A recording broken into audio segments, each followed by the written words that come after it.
This is Being the Other.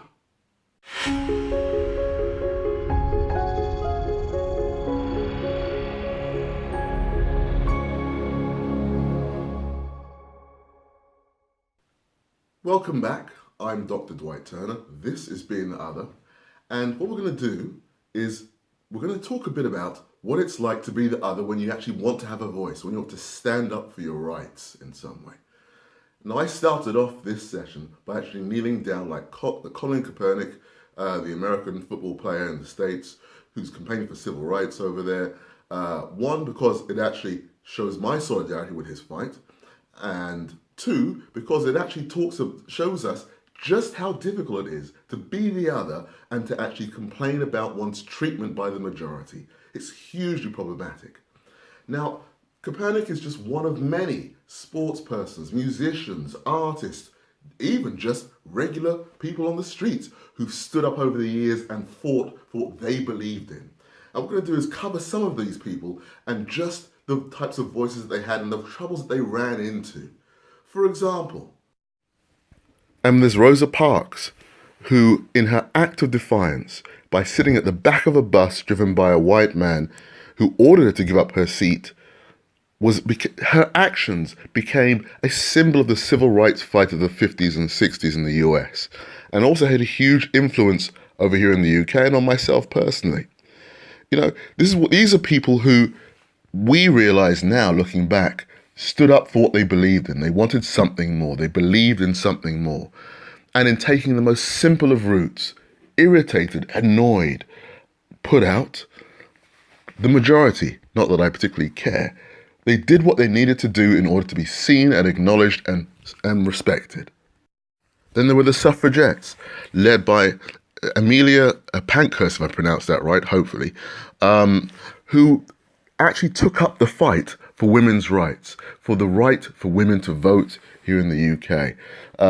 And a movement which was actually hugely vilified at the time. If you look on, just on Google, you can find some really horrific sort of images putting down the women of that time as not being particularly feminine, not being women.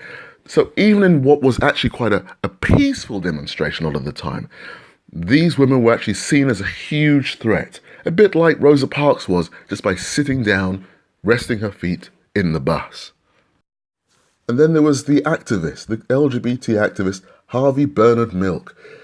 His story being one of those that actually I find quite touching and quite sad, because sadly he lost his life, or he was murdered, I should say, in the late 1970s by somebody he actually worked alongside, it seems like. His story, the efforts that he went through to actually fight for gay rights were huge back in the 70s. Huge. And he did so on quite a peaceful sort of a standard, sort of viewpoint.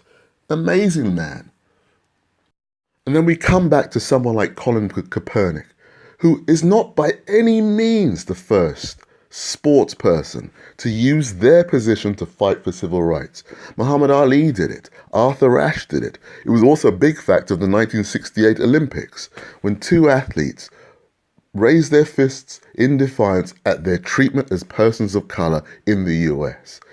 The right, the desire for the other to stand up and fight for what it believes in is nothing new. But it seems to me that when it's done so in such a peaceful, calm way, it comes across as ever more threatening to the majority than it would be if it was fighting in the streets. Hugely important, that. So as you can see, just from those short examples there, being the other and fighting for one's rights is not just about being BME. It's not just about being a feminist. It's not just about being LGBT. We all have a similar struggle with the majority to be seen, to be acknowledged, to be respected, to be heard. It doesn't mean that we should stop, though, given all the pains and tribulations that we've been through over the years. This is hugely important to recognise, and it's one of the reasons why I'm stood here actually recording these casts, because the other needs to have a voice. So that's why this tagline for Being the Other has always been for the other, by the other. I'm going to leave this cast there for this occasion. Always a pleasure to talk to yourselves. I'll be back again just before Christmas with another one. I look forward to seeing you then. Take care.